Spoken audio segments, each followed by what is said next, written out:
ప్రభునందు మాకు అత్యంత ప్రియులారా, మీ అందరికీ మా ప్రత్యేకమైన ఆహ్వానాన్ని శుభాలు మీకు తెలియజేస్తున్నాం. అందరూ కూడా దేవుని సన్నిధికి రండి. ఆదివారం ఆరాధన కార్యక్రమానికి ప్రేమతో మిమ్మల్ని అందరినీ కూడా ఆహ్వానిస్తున్నాం.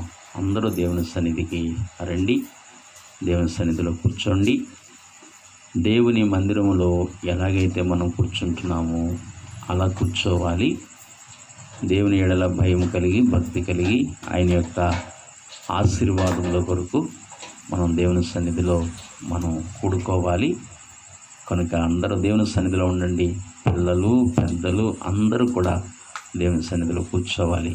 ఎక్కడైతే నా నామం పేరట 2-3 కూడి ఉంటారో అక్కడ నేను వారి మధ్యన ఉంటానని చెప్పిన ప్రభువు కనుక మీరు చక్కగా దేవుని సన్నిధిలో కూర్చోండి. ప్రభువు మన మధ్యలోకి వచ్చేటట్లుగా మనం కూర్చోవాలి. భయభక్తులు కలిగి మనం కూర్చోవాలి. రండి, ప్రార్థన చేసుకుందాం. మాతో పాటు ఏకీవించండి, కళ్ళు మూసుకునండి, ప్రార్థన చేసుకుందాం. ప్రేమ కలిగిన మా మహాపరిశుద్ధ పరమ తండ్రి, మీ కుమారుడను మా రక్షకుడునైన ప్రభువైన యేసు క్రీస్తు వారి యొక్క శ్రేష్టమైన, ఉన్నతమైన, ఘనమైన నామములో నీ పాదములకు వందనములు, స్తోత్రాలు, కృతజ్ఞత స్తుతులు చెల్లించుకుంటున్నాం. గడిచిన ఆదివారం నుండి ఈ ఆదివారం వరకు ఈ వారమంతయు కూడా మా మీద క్షేమముగా వెళ్ళిపోయినట్లుగా చేసినందుకై కృతజ్ఞతలు చెల్లించుకుంటున్నాం. తండ్రి, మమ్మల్ని వెదకి రక్షించుకుని నీ సొత్తుగా, నీ స్వకీయ సంపాద్యముగా మమ్మల్ని మీరు అంగీకరించినందుకు నిండు మనసుతో మీకు వందనాలు చెల్లించుకుంటున్నాం. గొప్ప ప్రభువా, గొప్ప దైవమా, మీకు వందనాలు. ఈ ప్రత్యేకమైన సమయంలో ఇదిగో నేను ఈ ఆదివారం కూడా లైవ్ కార్యక్రమం ద్వారా మేమందరము ఈ రీతిగా కూడుకుని మీ నామమును హెచ్చించడానికి, మీ నామమును మహిమపరచి ఘనపరచడానికి, పూజించడానికి మీరు ఇచ్చిన ఈ మంచి సమయం కొరకు మీకు స్తోత్రాలు. మరి ఈ సమయంలో యేసు క్రీస్తు సంపూర్ణ సువార్త సంఘమును లేక జయం పరిచర్యను మీరు ఆశీర్వదించండి. తండ్రి, మేమందరము ఏకకాలములో అందరము కలిసి నిన్ను ఘనపరుస్తూ ఉండగా ఈ సహవాసం ద్వారా మీకు అర్పించబడుతున్న స్తుతులు మీరు అందుకొని ఈ పరిచర్య మీద మీ కనుదృష్టి ఉంచి ఈ పరిచర్యను బహుగా మీరు ఆశీర్వదించి వృద్ధిపరచమని, ఈ పరిచర్యలో పెరుగుతున్న ప్రతి కుటుంబమును దీవించమని, ఆశీర్వదించమని, సహకరిస్తున్న ప్రతి ఒక్కరి మీద మీ ఆశీస్సులు మెండుగా ఉంచమని ప్రార్థిస్తున్నాం. మీరు మాకు ఇచ్చిన సంఘములన్నిటి కొరకు ప్రార్థిస్తున్నాం. అలాగే విశ్వాసులందరినీ బట్టి, ఆత్మీయ బిడ్డలందరినీ బట్టి ప్రార్థిస్తున్నాం. నాకు ఇచ్చిన ఆత్మీయ బిడ్డలందరినీ పేరు పేరు వరుసన ప్రతి సంఘములోని ఆత్మీయ బిడ్డలందరినీ జ్ఞాపం చేసుకుని వారి చుట్టూ నీ బలమైన కంచి వేయమని ప్రార్థన చేస్తున్నాం. ఈ ఘోరమైన, ప్రమాదకరమైన విపత్తు కాలములో, ఈ ఆపద కాలములో బిడ్డలందరి చుట్టూ నీ కంచి వేసి నీ కాపుదల దయచేయమని కోరుకుంటూ, ఏ కీడు అయిన ఏ ఆపద ఏ ఒక్క బిడ్డకి సంభవించకున్నట్లు నీ కంచి వేసి కాపుదల నుంచి కాచి కాపాడమని ప్రార్థిస్తున్నాం. అలాగే ఇతర దేశాల్లో ఉండి వాక్యాన్ని వింటున్న బిడ్డలందరినీ దీవించమని, ఆశీర్వదించమని, వారి చుట్టూ నీ బలమైన కంచే కాపుదల భద్రత ఉంచమని కోరుకుంటూ, పాటలు పాడుటలో, వాక్య పరిచర్యలో, ప్రతి ఘట్టములో మీరే మాకు సహాయం చేయవలసిందిగా, నీ యొక్క శరీర రక్త మాంసములలో పాలు పొందుటలో సహాయం చేయవలసిందిగా కోరుకుంటూ మీకు అప్పగించుకుంటూ ఉన్నాం. సహాయం చేయమని కోరుకుంటూ, ముఖ్యంగా ఈరోజు నిన్నటి దినం పిచ్చెట్టి కోటేశ్వరరావు గారు వారు ప్రభువునందు నిద్రించారు. వారి కుటుంబానికి అనగా మా ప్రియ సోదరి జయలక్ష్మి గారికి, వారి 3 కుమారులు, 3 కోడళ్ళు, వారి బిడ్డలందరికీ మంచి ఆదరణ, ధైర్యము, ఓదార్పును దయచేయమని కోరుకుంటూ, నేను మా సహవాసములన్నీ ఆ కుటుంబం కొరకు ప్రార్థిస్తుండగా ఆదరణ, ధైర్యం దయచేయమని కోరుకుంటూ యేసు నామమున ప్రార్థించి వేడుకొనుచున్నాము తండ్రి. ఆమేన్, ఆమేన్. అందరికీ వందనాలండి. మరి మీ అందరికీ శుభాలు తెలియజేస్తున్నాం. ఈ కార్యక్రమంలో అందరూ పాల్పొంపులు పొందండి. అందరూ కూడా దేవునిలో క్రమంగా కూర్చుని పాటలు పాడి ప్రభువుని స్తుతిద్దాం. మొట్టమొదటిగా మన పాటల పుస్తకాల్లోంచి 134వ పాట మనం పాడుకుందాం. 134వ పాట అందరం కలిసి మనం పాడుకుందాం. కొనియాడి పాడి కీర్తించి వర్ణించదని పాట మనం పాడుకుందాం. కొనియాడి పాడి కీర్తించి వర్ణించెదనిను నా ప్రభువా. కొనియాడి పాడి కీర్తించి వర్ణించెదనిను నా ప్రభువా. పరిశుద్ధుడవు నీతిమంతుడవు పాపపు వస్త్రము మార్చిన దేవా. పరిశుద్ధుడవు నీతిమంతుడవు పాపపు వస్త్రము మార్చిన దేవా. ప్రాపుగా రక్షణ వస్త్రమిచ్చితివి, ప్రాపుగా రక్షణ వస్త్రమిచ్చితివి. పొగడెద నిన్ను ధవళాభరణుడా, పొగడెద నిన్ను ధవళాభరణుడా. కొనియాడి పాడి కీర్తించి వర్ణించెదనిను నా ప్రభువా. కొనియాడి పాడి కీర్తించి వర్ణించెదనిను నా ప్రభువా. తూర్పు జ్ఞానులు నీకర్పించిరి బంగారు సాంబ్రాణి బోళము. తూర్పు జ్ఞానులు నీకర్పించిరి బంగారు సాంబ్రాణి బోళము. తెలుపబడెను నీ ఘన విజయము, తెలుపబడెను నీ ఘన విజయము. భజించెదనిను రత్నవర్ణుడా, భజించెదనిను రత్నవర్ణుడా.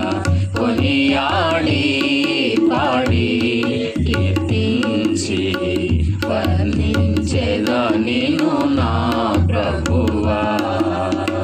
కొనియాడి పాడి కీర్తించి వర్ణించెదనిను నా ప్రభువా. గుర్తించెదనిను ఘనముగా నేను, ఘనుడా నాకు ప్రభుడవు నీవే. గుర్తించెదనిను ఘనముగా నేను, ఘనుడా నాకు ప్రభుడవు నీవే. 10,000లలో నా ప్రియుడగు ప్రభువా, 10,000లలో నా ప్రియుడగు ప్రభువా.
వర్ణించేదా నిన్ను నా ప్రభువా, వర్ణించేదా నిన్ను నా ప్రభువా. దేవునికి స్తోత్రం, హల్లెలూయా. మరొక పాట పాడుకుందాం.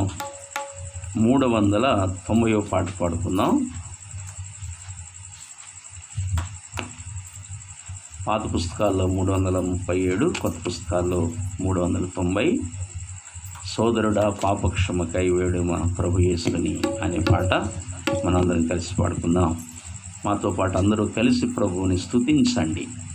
ఎవరు ఖాళీగా ఉండకండి, అందరూ స్తుతించి ప్రభువుని గణపరచండి.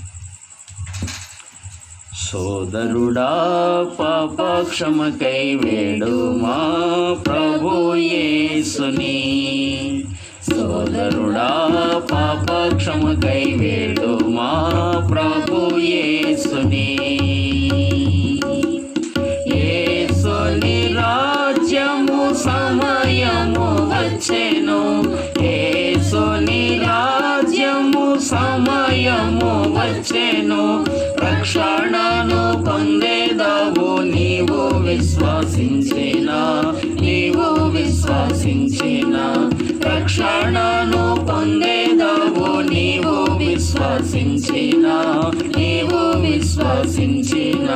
సోదరుడా పాపక్షమకై వేడుమా ప్రభు యేసుని, సోదరి పాపక్షమకై వేడుమా ప్రభు యేసుని.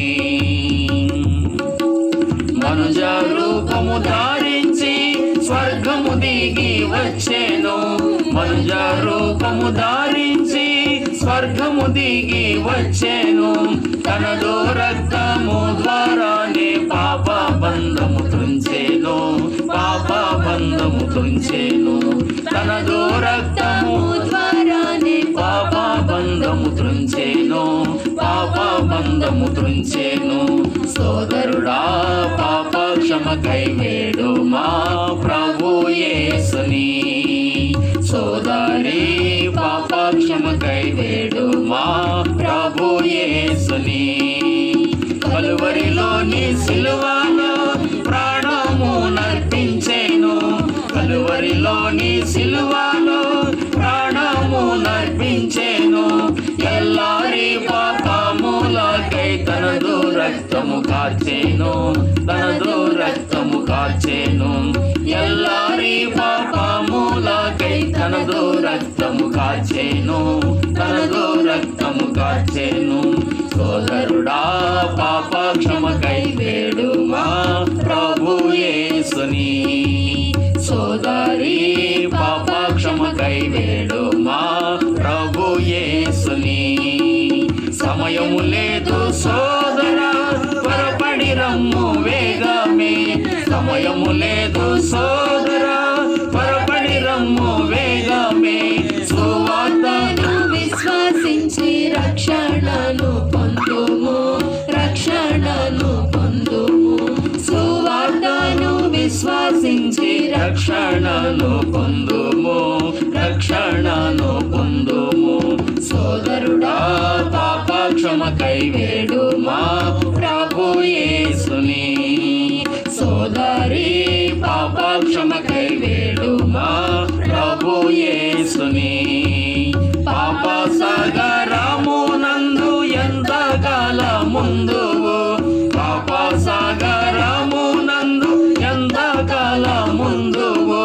పాప సాగరము నుండి యేసు ప్రభు విడిపించు, యేసు ప్రభు విడిపించు.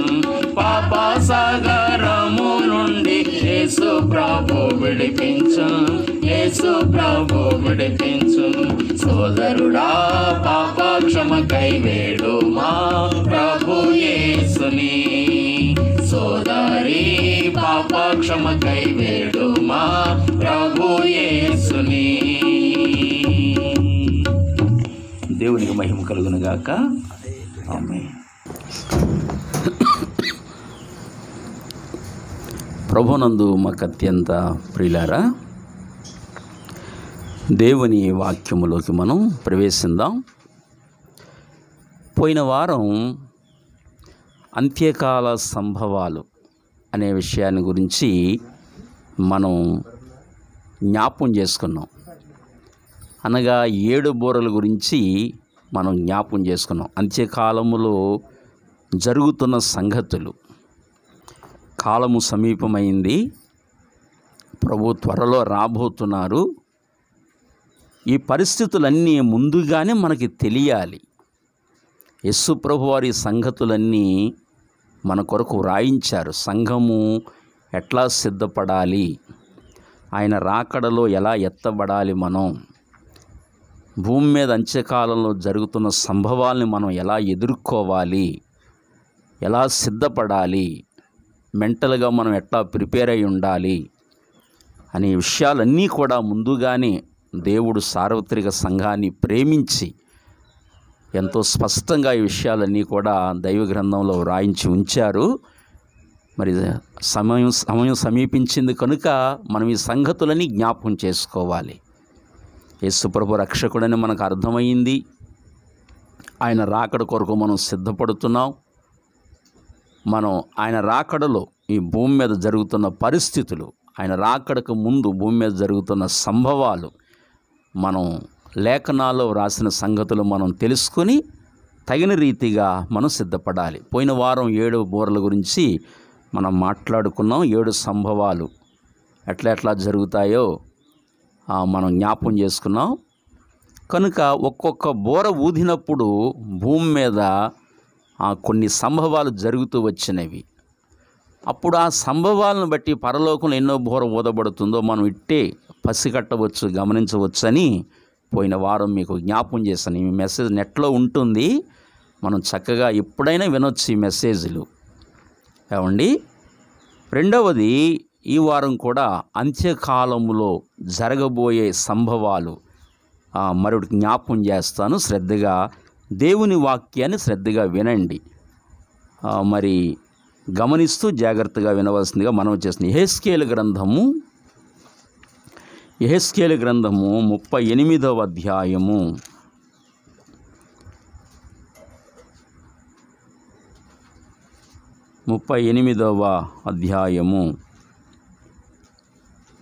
16వ వచనాన్ని చదువుకుందాం. మేఘము భూమిని కమ్మినట్లు ఇశ్రాయేలీలకు నా జనుల మీద పడిదరు.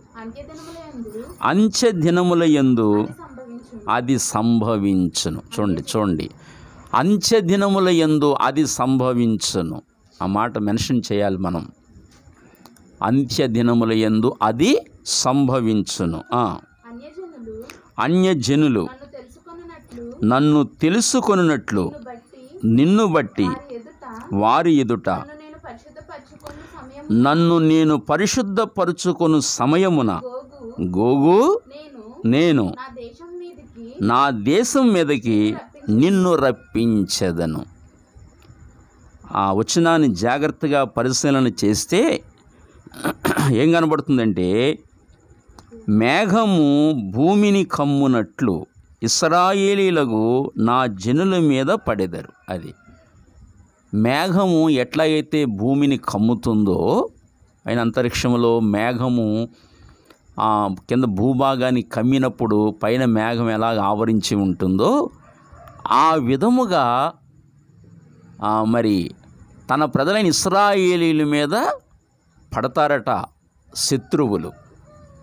ఆ దేశం ఏంటో, ఆ దేశాలు ఏంటో ఇప్పుడు జ్ఞాపకం చేస్తాను. ఏ రాజ్యాలు వస్తాయి ఇశ్రాయేలు ప్రజల మీద యుద్ధానికి, అంచె దినాల్లో ఏ రాజ్యాలు వస్తాయో ఇశ్రాయేలు ప్రజల మీదకి అది జ్ఞాపకం చేస్తున్నాను. ఏమండి, మేఘం ఆవరించినట్లు ఆవరించి వారి మీద పడతారట. దేవుని ప్రజలు అనగా ఇశ్రాయేలు ప్రజల మీద పడతారట. అంటే యుద్ధ వాతావరణం నెలకొంటుంది.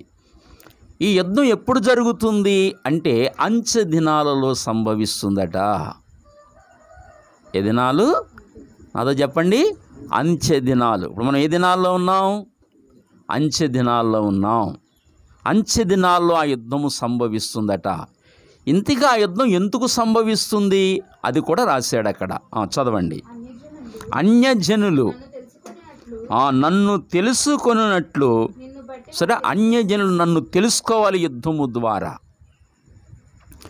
మొత్తం భూమి మీద ఎన్ని దేశాలు అయితే ఉన్నాయో అన్యజనులందరూ కూడా నేను యెహోవాను, సత్యదేవుడను, నిజమైన దేవుడను అని అన్యజనులందరూ తెలుసుకోవాలి. నిన్ను బట్టి తెలుసుకోవాలి. తర్వాత నన్ను తెలుసుకొనినట్లు నిన్ను బట్టి వారి ఎదుట నన్ను నేను పరిశుద్ధపరుచుకొను సమయమున గోగు నేను నా దేశం మీదకి నిన్ను రప్పించాను. గోగు, నిన్ను నా దేశం మీదకి నేనే రప్పిస్తాను అంటున్నాడు. అంటే అంచె దినాలలో రాజకీయ ఆర్థిక పరిస్థితుల్లో దేవుడే స్వయంగా జోక్యం చేసుకుంటాడు. రాజకీయంగాను ఆర్థికంగాను అన్ని విషయాల్లో దేవుడే జోక్యం చేసుకుని భూమి మీద కార్యాలు చకచక జరిగిస్తాడు దేవుడు. ఆ యుద్ధానికి రేపు వాడు దేవుడే. ఇశ్రాయేలు మీదకి యుద్ధానికి ఏ దేశాలు బయలుదేరి వస్తాయో యెహెజ్కేలు ప్రవచించాడు. ఆనాడే ప్రవచించినట్లుగా మనం చూస్తున్నాం. ఈ అద్భుత సత్యాలు మనం గమనించాలి. ప్రవక్త ప్రవచించాడు, వాటిని మనం శ్రద్ధగా మనం గమనించాలి. గోగు అన్నాడు, నేను నీకు విరోధిని అన్నాడు. ఏమండి, కనుక కొన్ని విషయాలు మనం గమనిద్దాం. 38వ అధ్యాయము మొదటి 2 వచనాలు. ఏ దేశాలు ఇజ్రాయేలు మీద దేశానికి యుద్ధానికి వస్తాయో ఇప్పుడు మీకు జ్ఞాపకం చేస్తున్నాను. మరియు యెహోవా వాక్కు నాకు ప్రత్యక్షమై ఇలాగు సెలవిచ్చెను, నరపుత్రుడా, మాగోగు దేశపు వాడగు గోగు అనగా రోషునకును మెషకునకును తుబాలునకును అధిపతి అయిన వాని తట్టు అభిముఖుడవై అతని గూర్చి ఈ మాట ఎత్తి ప్రవచించుము. ప్రభువైన యెహోవా సెలవిచ్చినదేమనగా రోషునకును మెషకునకును తుబాలునకును అధిపతియగు గోగు నేను నీకు విరోధినయున్నాను. ఇక్కడ కొన్ని మాటలు ఉపయోగించబడ్డాయి. ఆ దినాలలో యెహెజ్కేలు ప్రవక్త జీవించిన ఆ దినాలలో ఆయా దేశాలు ఈ పేర్లతో పిలువబడ్డాయి. కనుక ఆ దేశాల పేర్లు ఇప్పుడు మీకు జ్ఞాపకం చేస్తాను. మొట్టమొదట ఇక్కడ రోషు అని ఉపయోగించాడు. సరే, రోషు. రోషు అనగా 3వ అధ్యాయంలో 3వ వచనంలో మనకు 2వ వచనంలో కూడా 3వ వచనం కూడా కనబడుతుంది. అనగా రోషునకును మెషకునకును తుబాలునకును అధిపతి అయిన వాని తట్టు అభిముఖుడవై అతని గూర్చి ఈ మాట ఎత్తి ప్రవచించుము. రోషు అనగా రష్యా అని పిలువబడుతుంది. తర్వాత మెషకు అనగా మాస్కో పట్టణం. తర్వాత తుబాలు అనగా టొబుల్స్కీ అనే పట్టణం. నేటి దినాన్ని టొబుల్స్కీగా పిలువబడుతుంది ఆ పట్టణం. మాస్కో, మెషకు అనగా మాస్కో పట్టణం, రష్యా రాజధాని మాస్కోని. రష్యా ఆ దేశాలు రాబోతున్నాయి, యుద్ధానికి రాబోతున్నాయి. ఏమండి, ఇంకా మనం గమనిస్తే ఆ దేశాలే కాదు, ఇంకా కొన్ని దేశాలు బయలుదేరి వస్తాయి అంటండి. ఇంకా కొన్ని దేశాలు బయలుదేరి వస్తాయి. రష్యా దాని మిత్ర దేశాలతో ఇంకా కొన్ని దేశాలు బయలుదేరి వస్తాయి. 5వ వచనము, నీతో కూడిన పారసీక దేశపు వారిని. పారసీక దేశము, పారసీక దేశమే ప్రస్తుతము ఇరాన్గా పిలువబడుతుంది. ఇరాన్ దేశము అంటే రష్యాతో కూడా ఇరాన్ కూడా బయలుదేరుతుంది. ఏమండి, పారసీకం అనగా ఇరాన్ దేశం అని గుర్తుపెట్టుకోవాలి. తర్వాత ఇంకొక దేశం కూషీయులు. కూషు అనగా ఈజిప్ట్ అని. ఇరాను, ఈజిప్టు రష్యా మిత్ర దేశాలతో కలిసి ఇవి కూడా బయలుదేరుతాయి. తర్వాత పూతువారునందరినీ. పూతు అనగా లిబియా అని గుర్తించాలి. నేటి దినాన్ని అది లిబియాగా పిలువబడుతుంది. పూత్ అనే దేశం లిబియాగా పిలువబడుతుంది. తర్వాత దాళ్లను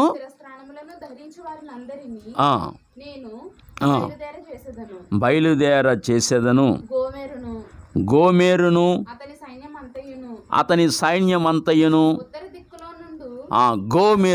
గోమెరు అనగా జర్మనీ అని అర్థము. జర్మనీ కూడా బయలుదేరుతుంది రష్యాతో. ఎన్ని దేశాలు బయలుదేరుతున్నాయి చెప్పండి? రష్యాతో ఏం బయలుదేరుతున్నాయి? 5వ వచనంలో ఇరాన్ దేశం బయలుదేరుతుంది, తర్వాత ఈజిప్ట్ బయలుదేరుతుంది.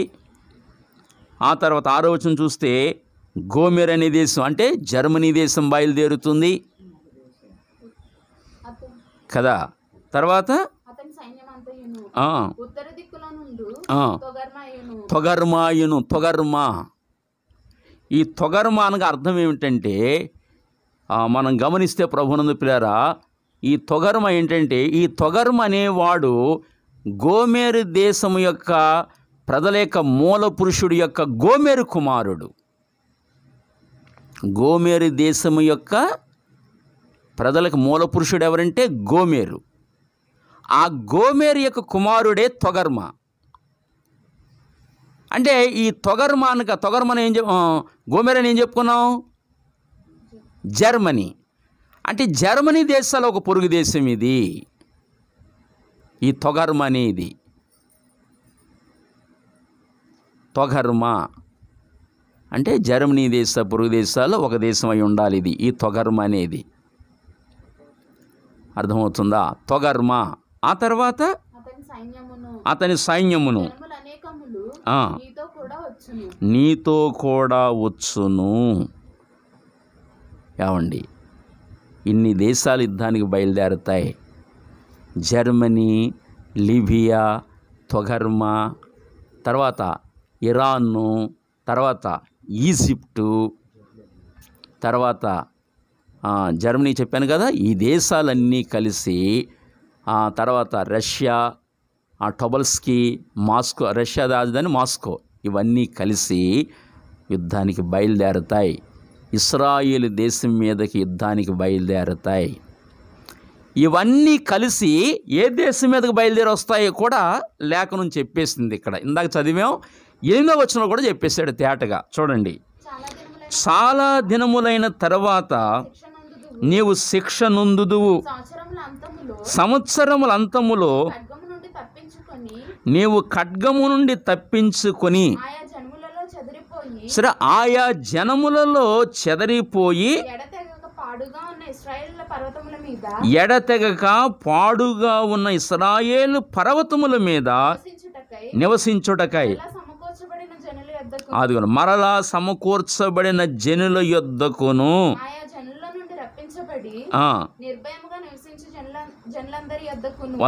వద్దకును నీవు వచ్చేదవు. సరే, మరలా సమకూర్చబడిన జనాంగం ఏది? ఇశ్రాయేలు ప్రజలు. ఆనాడు యేసు ప్రభుని సిలివేస్తున్నప్పుడు పిలాతు చేతులు కడుక్కున్నాడు. ఈ దోషము మా మీద, నా మీద, నా పిల్లల మీద ఉండకుండాను గాక అని చేతులు కడుక్కుంటే, వీళ్ళు ఈ దోషం మా మీద, మా పిల్లల మీద ఉండును గాక అన్నారంతే.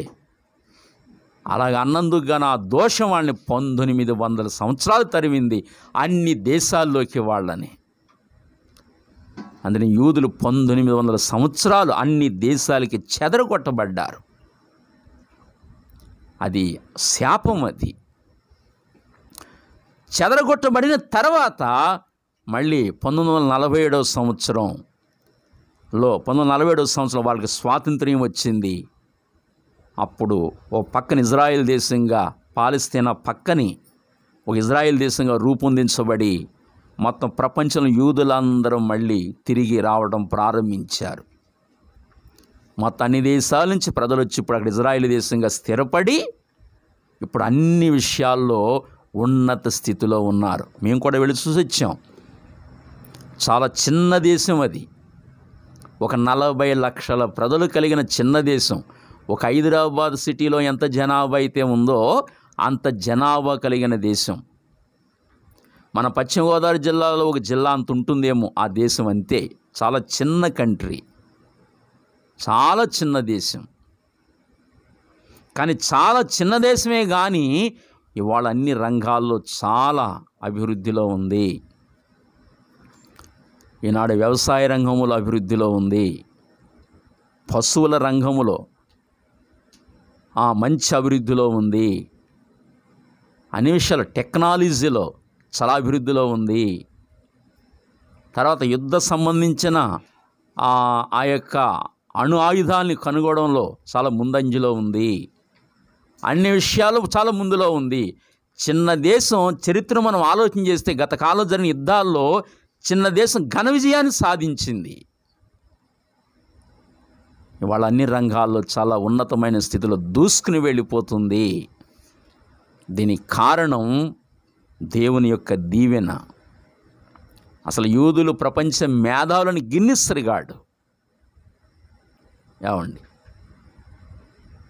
ఆల్బర్ట్ ఐన్స్టీన్ ఆధునిక శాస్త్ర పితామహుడు. ఈనాడు అణుశక్తి నాడు ప్రపంచం ఉపయోగిస్తుందంటే దానికి పితామహుడే ఐన్స్టీన్. అతను ఒక యూద కుటుంబంలోంచి వచ్చినవాడు. ఐన్స్టీన్, రస్సెల్ అనే శాస్త్రవేత్త యూద కుటుంబంలోంచి వచ్చినవాడు. అనేక మంది కార్ల్ మార్క్స్, అలాగనే థామస్ ఆల్వా ఎడిసన్ యూద కుటుంబంలోంచి వచ్చినవాడు. ప్రపంచ గిన్నిస్ రికార్డ్ యూదులు ప్రపంచ మేధావులని. ఏమండి, ఈనాడు అనేకమైన అభివృద్ధి కార్యాలు వాళ్ళు చేస్తున్నారు. దూసుకుని వెళ్ళిపోతుంది, నిర్భయంగా నివసిస్తుంది. ఏమంటే చాలా ముందంజలో ఉంది, ఉన్నతంగా సాగిపోతుంది. ఈ అంచె దినాలలో సమకూర్చబడి ఉన్నత స్థాయిలోకి ఎదిగిన దేశంగా కనబడుతుంది. మన చంద్రబాబు నాయుడు గారు కూడా ఆ వ్యవసాయ విషయంలో అక్కడ టెక్నాలజీ ఉపయోగించాలని అక్కడికి వెళ్ళి నేర్చుకుని వచ్చాడు. ఈయన కూడా అంత ఉన్నత అభివృద్ధిలో ఉంది. ప్రభునందు ప్రిలారా, ఇలాంటి పరిస్థితిలో ఉండగా మళ్ళీ సమకూర్చబడి ఇంత డెవలప్ అయ్యి ఆ వృద్ధి అయ్యి ముందుకు సాగిపోతూ ఉండగా ఇటువంటి సమయంలో అంచె దినాలలో రష్యా దాని మిత్ర దేశాలన్నీ దాని యుద్ధానికి రాబోతున్నాయి. ఏమండి, అదే చెప్పాడు అక్కడ. చూడండి, ఆయా జనములలో చెదరిపోయి ఎడతెగక పాడుగా ఉన్న, చూసారా, ఆయా జనముల్లోకి చెదరిపోయి ఎడతెగక పాడుగా ఉన్న ఇశ్రాయేలీల పర్వతముల మీద నివసించుటకై మరలా సమకూర్చబడిన జనుల యొద్దకును ఆయా జనములలో నుండి రప్పించబడి నిర్భయముగా నివసించు అందరి యొద్దకును నీవు వచ్చేదవు. దేవుడే రేపుతాడనమాట అండి. ఈ యుద్ధం జరుగుతున్నప్పుడు ప్రపంచ మానవాళంతా గుర్తించాలి. నెట్లో ఉంటుంది ప్రోగ్రాం ఇది. ఈ యుద్ధము జరుగుతున్నప్పుడు రష్యా దాని మిత్ర దేశాలన్నీ కలిసి అంచె దినాలలో ఇశ్రాయేలు ప్రజల మీదకి యుద్ధానికి వస్తున్నప్పుడు రెండవ రాకడ సమీపమైపోయిందని ప్రపంచమంతా ఒక గుర్తుగా దీన్ని గుర్తించాలి, స్పష్టంగా గుర్తించాలి.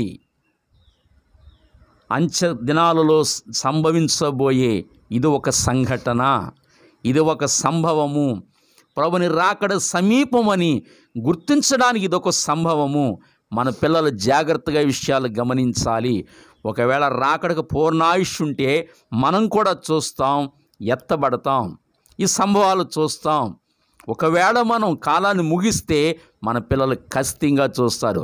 రష్యా దాని మిత్ర దేశాలు ఇశ్రాయేలు ప్రజల మీదకి యుద్ధానికి వస్తున్న సమయాన్ని వెంటనే గుర్తించాలి. మా ఆత్మీయ తండ్రి ఈ సంగతులు మాకు చెప్పారు, మా ఆత్మీయ తండ్రి ద్వారా దేవుడే మాకు ఈ సంగతులు ముందుగా మాకు తెలియచేశారు అని గుర్తించాలి, గుర్తుపెట్టుకోవాలి. రాకడ సమీపమైపోతుంది. రాకడకు ముందు అదొక భయంకరమైన ముంగుర్తది, దాన్ని గుర్తించాలి. ఆ టైములో యుద్ధానికి వచ్చినప్పుడు దేవుడే యుద్ధం చేస్తాడు రష్యాతో, దాని మిత్ర దేశాలతో. ఆ టైంలో మనం సాధారణంగా మనం అనుకుంటాం భూమి మీద ఉన్నత స్థాయికి ఎదిగిన 2 దేశాలు ఉన్నాయి భూమి మీద. సాధారణంగా అందరి నోటీసులో ఉన్నది అదే. 1 అమెరికా, 2 రష్యా. చైనా పక్కన పెట్టండి, చైనా గురించి పెద్ద ప్రస్తావన ఏమీ లేదు. ఇప్పుడు ఏదో కాస్త ఆర్థికంగా అన్ని వస్తువులు తయారు చేసి మొత్తం ప్రపంచ మార్కెట్లో అమ్ముతుంది, ఏదో కొంత ఆర్థికంగా లాభపడుతుంది, కానీ దాని గురించి అయితే బైబిల్ ఏం కనిపించట్లా. అమెరికా, రష్యా ఇంతవరకు మరి ఉన్నత దేశాలుగా పేరొందిన దేశాలు అమెరికా, రష్యా అని మనం గుర్తించాలి. కనుక మరి ఖచ్చితంగా రష్యా దాని మిత్ర దేశాలు ఇజ్రాయెల్ మీద యుద్ధానికి వచ్చినప్పుడు వెంటనే మరి ఇజ్రాయెల్కి సహాయం ఎవరు చేస్తారంటే అమెరికా చేస్తారని మన ఊహలో మనం అనుకుంటూ ఉంటాం. కానీ అమెరికా కూడా ఏమీ చేయలేదు. ఎందుకంటే లేఖనం చెప్పింది ఈ మాటలు. పలుకుతున్నవాడు ఉన్నతుడు, ప్రపంచ మానవాళిని నడిపిస్తున్న దేవుడు, ప్రపంచ రాజకీయ ఆర్థిక మత విషయాల్లో చివరి దినాలలో జోక్యం చేసుకుని నడిపించువాడు. చివరి దినాల్లోనే కాదు, మొత్తం తన కనుసైగలోనే నడుస్తున్న విశ్వం అంతా. కనుక ప్రభువునందు పిల్లారా, కడవరి దినాల్లో జరిగే సంగతులు జ్ఞాపం చేసుకున్నాం. కనుక ఆ దినాల్లో అమెరికా ఏం చెప్తుందో దేవుని వాక్యం మనకు స్పష్టంగా తెలియచేస్తూ ఉంది. ఏం చెప్తుందంటే చూడండి, గమనించండి.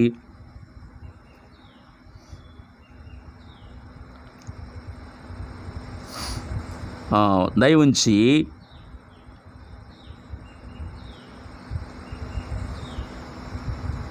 11వ వచనం చదువుతారు ఒకసారి. నీవు దురాలోచన చేసి ఇట్లనుకుందువు, నేను ప్రాకారములు లేని గ్రామములు గల దేశం మీదకి పోయేదను, ప్రాకారములను అడ్డగడియలను గవనులు లేని దేశం మీదకి పోయేదను, నిమ్మళముగాను నిర్భయముగాను నివసించు వారి మీదకి పోయేదను, వారిని దోచుకొని కొల్ల సొమ్ముగా పట్టుకొనుటకై పూర్వం పాడై మరలా నివసింపబడిన స్థలం మీదకి తిరిగిపోయేదను, ఆయా జనముల్లో నుండి సమకూర్చబడి పశువులను సరుకులను కలిగి సరే భూమి నట్ట నడుమ నివసించు జనుల మీదకి తిరిగిపోయేదను. సరే భూమి నట్ట నడుమ నివసించు. ఎంత అద్భుతమైన ప్రవచనాలండి. భూమి యొక్క నట్ట నడుమ నివసించు జనుల మీదకి తిరిగిపోయేదను. మేము ఇజ్రాయెల్ దేశాన్ని చూడటానికి వెళ్ళినప్పుడు మేము మధ్యధరా సముద్రాన్ని చూసాం. మధ్యధరా సముద్రం ఎందుకు పేరు వచ్చింది దానికి అంటే మధ్యధర, ధర అంటే భూమి, మధ్యధర అంటే భూమికి మధ్యలో ఉందా సముద్రం అంటే మధ్యధరా సముద్రం. అక్కడ చూసాం మేము. ఏమండి అంటే యెరూషలేము ఇవన్నీ కూడా భూమికి మధ్యలో ఉన్న ప్రాంతాలు ఇవి, నట్ట నడుమున్న ప్రాంతాలు ఇవి. అందుకనే యేసు ప్రభువారు నట్ట నడుము పుట్టారు. ఆయన అన్ని దిక్కుల సమముగా లాగను నట్ట నడుమ భూమికి మధ్యలో ఆయన పుట్టారు. ఆయన యెరూషలేము భూమికి మధ్యలో ఉన్న ప్రాంతం. అది ఏదో ఒక ప్రాంతంలో ఏదో ఒక ఏరియాలో పుట్టినవాడు కాదాయన. అందరికీ దేవుడు కనుక, సకల మానవాళికి దేవుడు కనుక భూమధ్యపురములు ఆయన పుట్టాడు. బెత్లెహేము అనే గ్రామములో, యెరూషలేము అనే పట్టణములో, పాలస్తీనా అనే దేశములో ఆయన నట్ట నడుము పుట్టాడు ఆయన. కనుక ప్రిలారా చూడండి 12వ వచనం ఆఖరి భాగం, ఆయా జనములలో నుండి సమకూర్చబడి, చూసారా అన్నాడు కదా, అంజూరపు చెట్టు చిగురించును అన్నట్లుగా అంజూరపు చెట్టు ఇశ్రాయేలు జాతికి సాదృశ్యంగా ఉంది. అది చిగురిస్తుందన్నాడు. మళ్ళీ నేను వచ్చే ముందు అది చిగురిస్తుందన్నాడు. అలాగే చిగురించింది ఇశ్రాయేలు జాతి. అంచేత అక్కడ అన్నాడు, ఆయా జనములోండి సమకూర్చబడి పశువులను సరుకులను కలిగి. సరే, పశువులు సరుకులు కలిగి అంటే పశు సంపదలు అభివృద్ధి చెందింది. మేము వెళ్ళినప్పుడు ఆవులు చూసాం. అక్కడ మామూలు పొదుగులు కాదండి. పాలు చేత్తో తీయడం కుదరదు. ఇంచుమించుగా అప్పుడు మాకు చెప్పారు, ఈజీగా 100 లీటర్లు ఈజీగా ఇచ్చేస్తుందట ఆవు. ఎంత డెవలప్ అయిపోయిందో ప్రియులారా, ఎంత డెవలప్ అయిపోయిందో. మేము అక్కడ ఫ్రూట్స్ తిన్నాం. మన ఫ్రూట్స్ ఏం పని చేస్తే ఎండిపోయి ఉంటాయి అవి. అక్కడ చక్క ఫ్రూట్స్, పెద్ద పెద్ద ఫ్రూట్స్ అంతా రసమే. అది చూడగానే మాకు చాలా ఆనందం కలిగింది. ఏమండి చూసారా, పశువులను సరుకులను కలిగి అంటే ఉన్నత సంపద కలిగి ఉంటుంది ఆ దేశం. సరుకులను కలిగి భూమి నట్టనడుమ నివసించు జనుల మీదకి తిరిగిపోయేదను అనుకుంటుందట రష్యా, దాని మిత్ర దేశాలు. ఏమండి, కొల్ల సొమ్ము పట్టుకుంటుందటండి, కొల్ల సొమ్ము. ఇంతకీ ఇశ్రాయేలున్న కొల్ల సొమ్ము ఏంటి? ఏమండి అంటే మృత సముద్రము. మృత సముద్రం అండి. ఏంటి మృత సముద్రం ఏంటి అనుకుంటున్నారు? అగ్నిగంధకాలతో కురిపించినప్పుడు ఆ పట్టణాలు కాలిపోయినాయి. ఏవి? సొదొమ గొమొర పట్టణాలు. ఆ పట్టణాలే మృత సముద్రాలుగా మారినవి, మృత సముద్రంగా మారింది. మేము కూడా మృత సముద్రం కాడికి వెళ్ళాం. కాళ్ళు కడుక్కు, స్నానం అయితే చేయలేదు కానీ కాళ్ళు కడుక్కున్నాం. ఆ తీరం వెంబడి నడిచాం. అక్కడ సంపద మామూలు సంపద లేదు. ఆ సముద్రంలో ఖనిజ లవణాలు మామూలు సంపద కాదు. అమెరికా సంయుక్త రాష్ట్రాల్లో ఉన్న సంపద కంటే 40 రెట్లు ఎక్కువట. 40 రెట్లు. అసలు అమెరికా సంయుక్త రాష్ట్రాల సంపదే గొప్ప సంపది. ఇవాళ మన వాళ్ళు ఎవరైనా సరే అమెరికా వాళ్ళు ఉద్యోగం చేయాలి మా పిల్లని కోరుకుంటారు. ఎందుకంటే అక్కడ పరిస్థితులు అలాంటివి. అది ఉన్నత దేశంగా పేరుగాంచింది. ఆర్థికంగా చాలా డెవలప్ అయింది. మంచి దేశంగా పేరు పొందింది అమెరికా దేశం. ఇప్పుడు రాను రాను నానా రకాల పాపములు పెరిగి అది పతనమవుతుంది. కానీ ఒకప్పుడు మంచి దేశం అది. అందుకనే చాలామంది సంబంధాలు అందుకోవడం కూడా, అమెరికాలో జాబ్ చేసే సంబంధాలు అందుకోవడం ఆ మధ్యకాలంలో ఎక్కువగా జరిగేవి. అమెరికా అంటే ఒక రకమైన మోజు. అంత మాత్రమే కాదు, ఆ దేశానికి ఇంకొక భాగ్యం దక్కింది ఒకప్పుడు. అదేంటంటే అన్ని దేశాలకి సువార్తను ప్రకటించడానికి పూనుకుంది. అందుకనే దేవుడు ఆర్థికంగా దాన్ని అభివృద్ధి పరిచాడు. అందుకే అమెరికా వాళ్ళు దేవుడు అయ్యాడు. వాస్తవానికి ఆయన పుట్టింది ఆసియా ఖండంలో. ఆయన పుట్టింది ఆసియా ఖండంలో అయితే అమెరికా వాళ్ళు దేవుడు ఎందుకు అయ్యాడు? అమెరికా వాళ్ళు దేవుడు ఎందుకు అయ్యాడంటే ఈ దేవుని యొక్క శక్తిని వారు గ్రహించి, గొప్ప దేవుడు సత్యదేవుడు అని వాళ్ళు ఎరిగి అన్ని దేశాలకు ఒకప్పుడు వాళ్ళు సువార్తను ప్రకటింపజేశారు. దేవుడు దాన్ని చూశాడు. అందుకే ఆ దేశాన్ని ఆశీర్వదించాడు, హెచ్చించాడు. మన ప్రాంతాల్లో కూడా తినడానికి తిండి లేనప్పుడు వాళ్ళు మన ప్రాంతాలకు కూడా వచ్చి ఆర్థికంగా సహాయం చేస్తూ సువార్త ప్రకటిస్తూ వెళ్ళేవారు. అందుకని అలాంటి క్రియ జరిగింది కనుకనే దేవుడు ఆ దేశాన్ని ఆశీర్వదించాడు. ప్రపంచంలోనే వన్ ఆఫ్ ది కంట్రీగా నిలబెట్టాడు. దేవుడు దాన్ని ఆర్థికంగా లేవనెత్తాడు, ఆశీర్వదించాడు, బలపరిచాడు. ఏమండి కనుక అమెరికా సంయుక్త రాష్ట్రాల్లో ఉన్న సంపద కంటే మృత సముద్రం ఉన్న సంపదట 40 రెట్లు ఎక్కువట. అందుకని బహుశా రష్యా కంట్రీ తన ఆలోచన దాని మీద ఉండొచ్చు. అందుకని ఇక్కడ అన్నాడు 12వ వచనంలో, వారిని దోచుకొని కొల్ల సొమ్ముగా పట్టుకొనుటకై. అదిగో వారిని దోచుకొని, ఆల్రెడీ చాలా డెవలప్ అయిపోయిందేమో, సరుకులు కలిగి పశువులు కలిగి ఉన్నత స్థితిలో ఉందేమో, అదొకటి ఆకర్షిస్తుంది. మృత సముద్రం ఒకటి ఆకర్షిస్తుంది. ఇవన్నీ కూడా రష్యా దేశాన్ని ఆకర్షిస్తాయి. ఆ దేశాన్ని మనం పట్టుకుంటే చాలా సొమ్ము తెచ్చుకోవచ్చు అన్న ఆలోచన రష్యా కలిగింది. అందుకని అక్కడ అన్నాడు, దురాలోచనలు పుట్టినయట. 11వ వచనంలో, నీవు దురాలోచన చేసి ఇట్లా అనుకుందు. ఇలాంటి దురాలోచన పుడద్దు దానికి. అందుకే మిత్ర దేశాలు వేసిన బయలుదేరుతుంది రష్యా మీదకి. అలా బయలుదేరినప్పుడు అమెరికా ఏమీ సహాయం చేయదు. అందుకే అక్కడ చెప్పాడు, ఏం చెప్పాడంటే 13వ వచనము, సెబావారును దదాను వారును తర్షీషు వర్తకులను కొదమ సింహముల వంటి వారైన దాని వారందరూ నిన్ను చూచి సొమ్ము దోచుకొనుటకు వచ్చితివా, దోపు దోచుకొనుటకు సైన్యము సమకూర్చితివా, బహుగా దోపు దోచుకుని వెండి బంగారములను పశువులను సరుకులను పట్టుకుని పోవుటకు చాలా దోపుడు దోచుకుంటూ వచ్చితివా అని నిన్ను అడుగుదురు. అది ఎవరిని అడుగుతారంట? రష్యాను అడుగుతారంట. ఇంతకీ అడిగేది ఎవరు? అక్కడ చెప్పాడు కొన్ని దేశాల పేర్లు. ఏమడిగాడంటే అక్కడ ఆ దేశాల పేర్లు ఏంటంటే మీరు చూడండి, సెబాను వారును దదాను వారును తర్షీషు వర్తకులను కొదమ సింహముల వంటి వారైన దాని వారందరూ నిన్ను చూసి.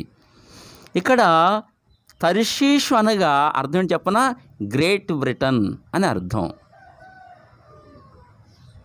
తర్షీష్ అంటే గ్రేట్ బ్రిటన్, బ్రిటన్ కంట్రీ.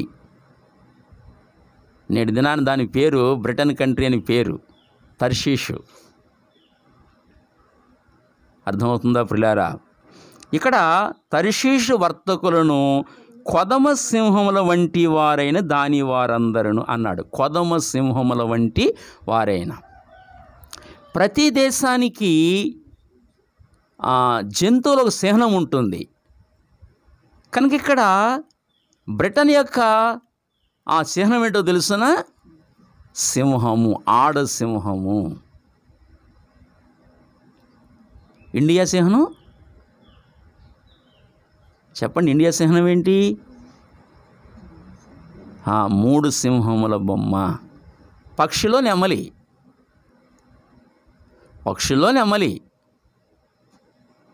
జంతువుల్లో 3 తలకాయల సింహం ఉండి చూసారా? అది మన చిహ్నం.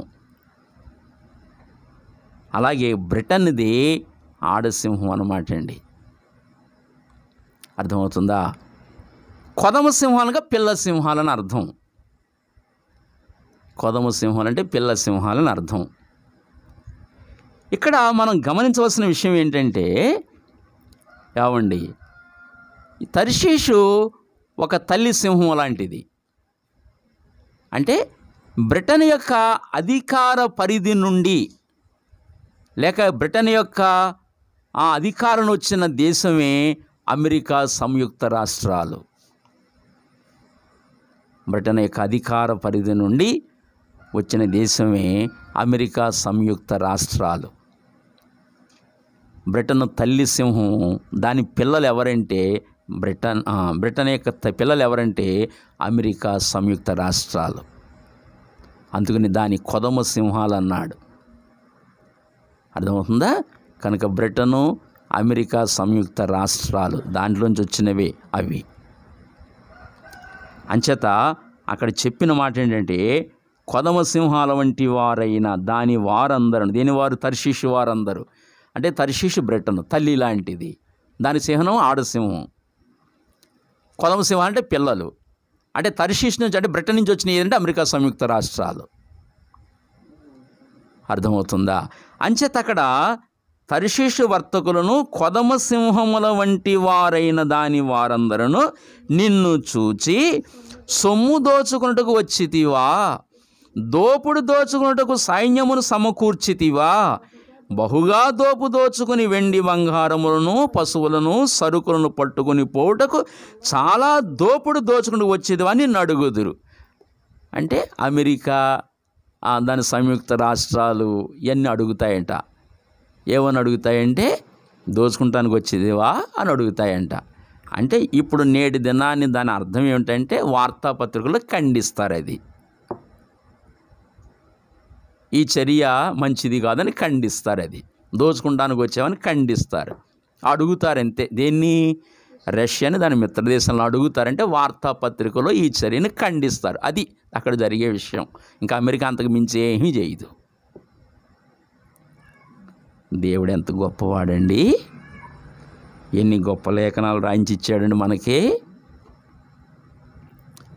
వార్తాపత్రికలు ఈ విషయాలు, ఈ సంగతులన్నీ వెల్లడవుతాయి, ప్రపంచం అంతా వెల్లడవుతాయి.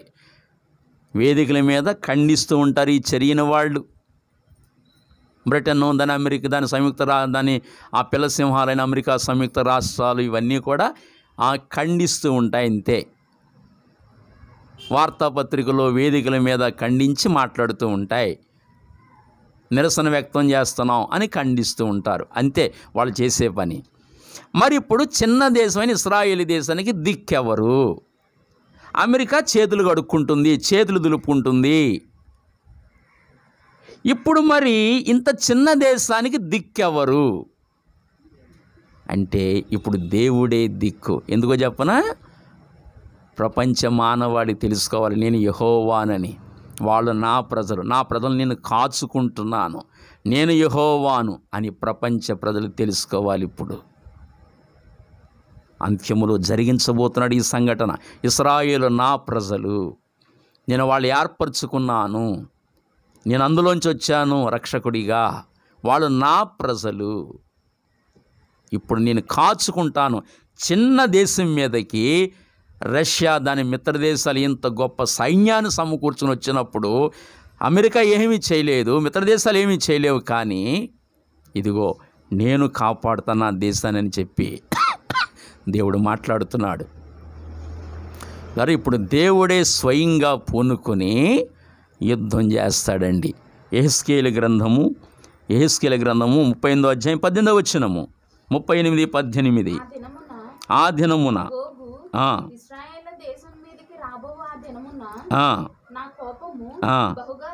అదిగో నా కోపము బహుగా రగులు కొనును. ఎవరి మీద?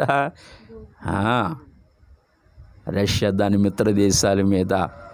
రష్యాతో కూడుకొని వచ్చినప్పుడు ఏమండి, నా కోపం బహుగా దాని మీద రగులు కొనును అన్నాడు. ప్రిలారా, ఏమండి, బహుగా రగులుకుంటుందటండి.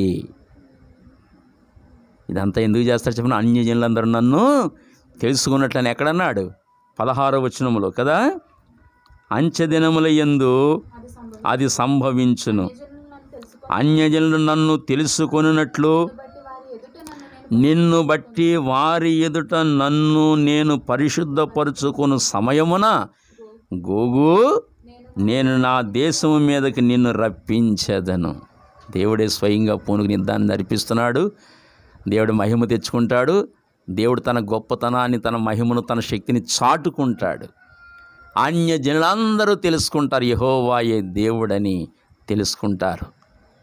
ఈ కార్యం త్వరలో సంభవించబోతుంది. అంచె దినాలు ఈ కార్యం జరుగుతుంది. ఇక స్వయంగా దేవుడే యుద్ధానికి పూనుకుంటాడండి. ఇంచుమించుగా 6-7 విధానాల్లో దేవుడు యుద్ధం చేస్తాడు వాళ్ళ మీద. దేవుడే స్వయంగా యుద్ధం చేస్తాడు.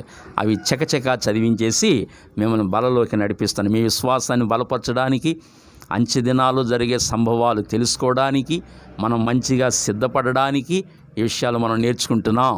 మన విశ్వాసాన్ని బలపరచుకోవడానికి మనం ఈ విషయాలు గమనిస్తున్నాం. దయవుంచి చూడండి, ఈ విషయాన్ని గమనించండి. దయవుంచి 19వ వచనమండి. మొదటి విషయాన్ని జ్ఞాపం చేస్తున్నాను. కాబట్టి నేను రోషమును మహారౌద్రము కలిగిన వాడనై ఇలాగూ ప్రమాణము చేసి తిని, ఇశ్రాయేలు దేశములో మహాకంపము పుట్టును. ఏం పుడుతుందంటే అండి? మహాకంపం పుడుతుందంటే అండి, అంటే భయంకరమైన భూకంపం పుడుతుందన్నమాట అండి. మొత్తం రష్యా, దాని మిత్రదేశాలు అన్నీ కలిపి ఇశ్రాయేలు మీద యుద్ధం చేయడానికి మొత్తం సైన్యాన్ని వేసుకుని బయలుదేరి వచ్చేస్తుందండి. ఏమండి, రష్యా ఉద్దేశం ఏంటంటే ఒకటి కొల్ల సొమ్ము పట్టుకోవాలి, మొత్తం సరుకులన్నీ పట్టుకెళ్ళిపోవాలి, వెండి బంగారం అంతా దోచుకోవాలని ఒక కోరిక. రెండవది, ఇశ్రాయేలు దేశాన్ని జయిస్తే ఇక భూమండలం ఈ పశ్చిమార్ధ దిశ అంతా కూడా ఈ వైపుగా మొత్తం ప్రపంచాన్ని తన వశంలోకి తీసుకోవాలని అధికార దాహం ఒకటి.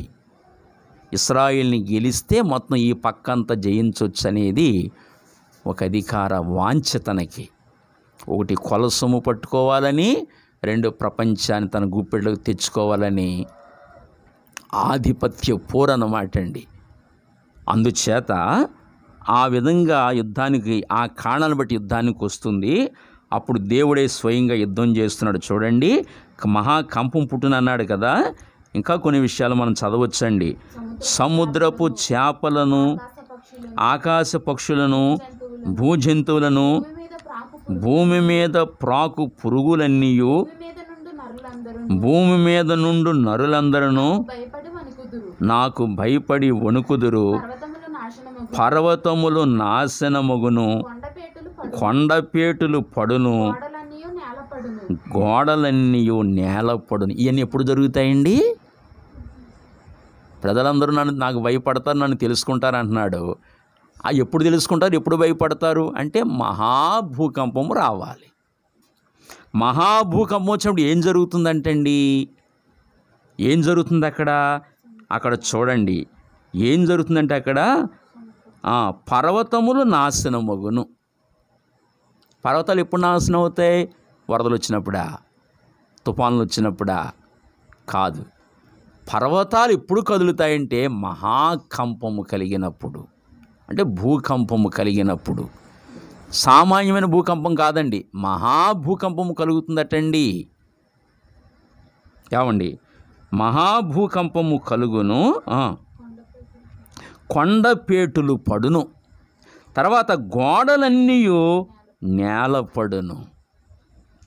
అంటే రష్యా దాని మిత్ర దేశాలు సైన్యం అంతా వచ్చి ఇశ్రాయేలుతో యుద్ధం చేద్దామని అనుకునేసరికి దేవుడు ఏం చేస్తాడంటే ఒక్కసారి మహాభయంకరమైన భూకంపాన్ని రప్పిస్తాడు ఇశ్రాయేలు పర్వతాల మీద. అంతే, సైన్యం వచ్చింది, వీళ్ళ మీద ఏదో యుద్ధం చేద్దామని వచ్చింది. ఈ భూకంపం రాగానే మొత్తం ప్రజలందరూ, ఆ సైన్యం అంతా జడిసిపోయి పారిపోతారంతే. ఇంకా అక్కడ నిలబడలేరు. ఆ విపత్తును చూసి, ఆ భయంకరమైన విపత్తును చూసి మొత్తం సైన్యం పారిపోతుంది, అంతేనండి. నెంబర్ 1, మొదటిగా ఈ విధానంలో దేవుడు వారితో పోరాటం చేస్తాడు. దేవుడే స్వయంగా వారితో యుద్ధం చేస్తాడు. ఇలాంటి ప్రకృతి వైపరీత్యాన్ని దేవుడు అక్కడ కలగజేస్తాడు. ఇది మొదటి విషయము. అంటే భూకంపం కలుగుతుంది, అది మొదటి విషయం. భూకంపం కలిగించి ఆ సైన్యంతో దేవుడే స్వయంగా పోరాడుతూ వస్తాడు. ఇది మొదటి విషయం. రెండవ విషయం గమనించండి, 21వ వచనము, నా పర్వతములన్నిటిలో అతని మీదకి ఖడ్గము రప్పించెదను, ప్రతివాని ఖడ్గము వాని సహోదరుని మీద పడును, ఇదే ప్రభు యెహోవాకు. చూడండి, నా పర్వతములన్నీ, 21వ వచనమే, నా పర్వతములన్నిటిలో అతని మీదకి ఖడ్గము రప్పించెదను. మీకు ఈ వచనములో ఒక సన్నివేశం గుర్తు రావాలి. అదేంటో తెలుసునా? గుర్తు చేస్తానే, గుర్తుపెట్టుకోండి. అష్షూరు రాజు సెనహరీబు యుద్ధానికి వచ్చాడు. ఏ రాజు మీదకి?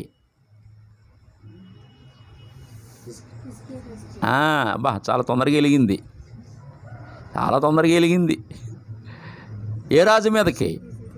హిజ్కియా రాజు మీదకి యుద్ధానికి వచ్చాడు. ఏ రాజు? అష్షూరు రాజు. అష్షూరే సిరియా ఇప్పుడు. అప్పుడు అష్షూరు అలా సిరియా అయ్యింది. ఏమండి, సిరియాకి ఇజ్రాయెల్కి ఎప్పుడూ వ్యతిరేకమే. రేపొద్దున క్రీస్తు విరోధి కూడా అక్కడి నుంచే వస్తాడు, ఇజ్రాయెల్తో సంధి చేస్తాడు. సరే, తర్వాత విషయాలు అవి.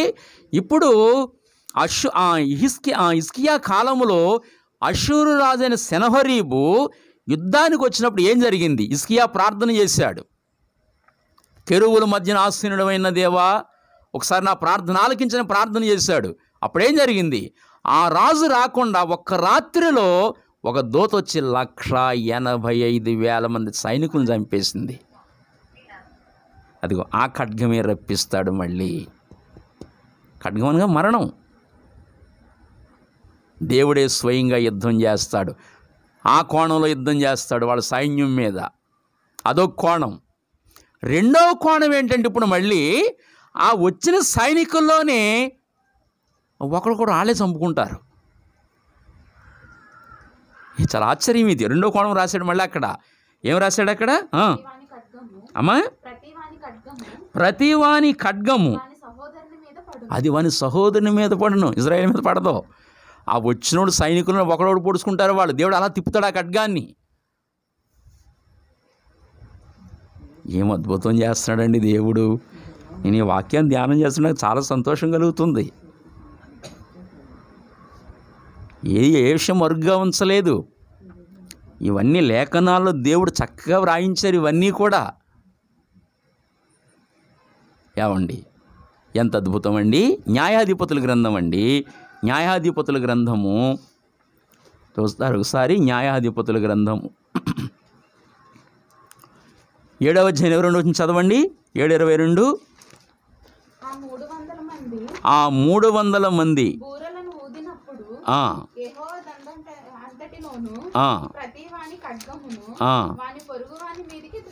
అదిగో ఏంటి ఏం తిప్పి ఎవరు తిప్పారు? అది దేవుడే తిప్పాడు కదండి. 7:22గా చదివేది. అక్కడ చూడండి ఏం చేశాడంటే అక్కడ ఆ 300 మంది బూరలను ఊదినప్పుడు యెహోవా దండంతటిలోనూ ప్రతివాని ఖడ్గమును వాని పొరుగువాని మీదకి త్రిప్పెను. చూసారా, పొరుగువాని మీదకి దేవుడే తిప్పాడంతే. వాళ్ళు నరుక్కుని చచ్చిపోయారంతే వాళ్ళు అక్కడ.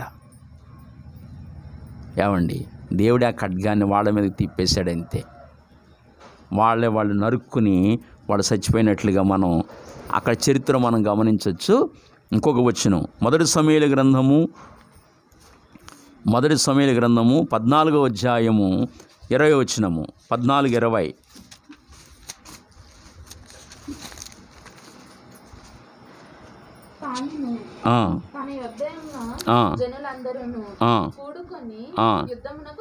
చొరబడిరి.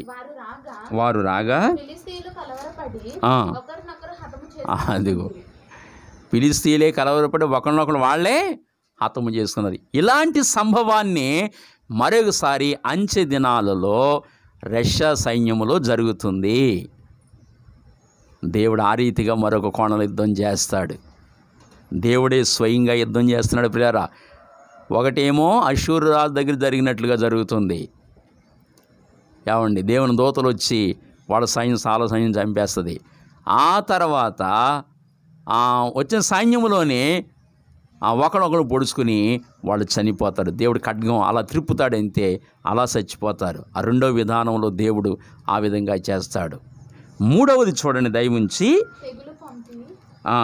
22వ వచనం. తెగులు పంపి హత్య కలుగజేసి అతని మీదను అతని సైన్యపు వారి మీదను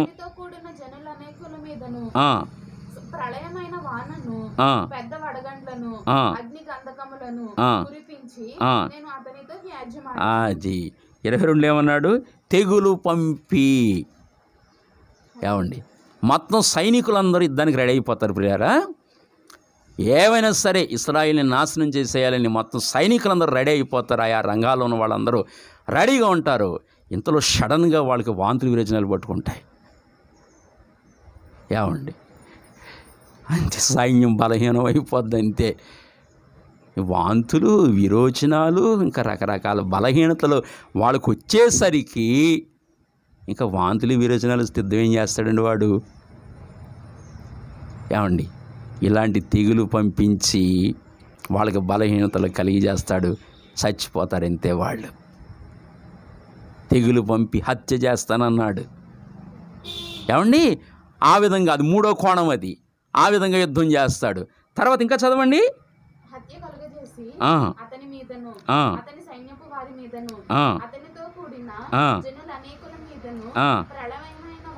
మామూలు వాన కాదండి. ఏ వానండి? ఇది 4వది. ఇప్పుడు ప్రళయమైన వానంటండి.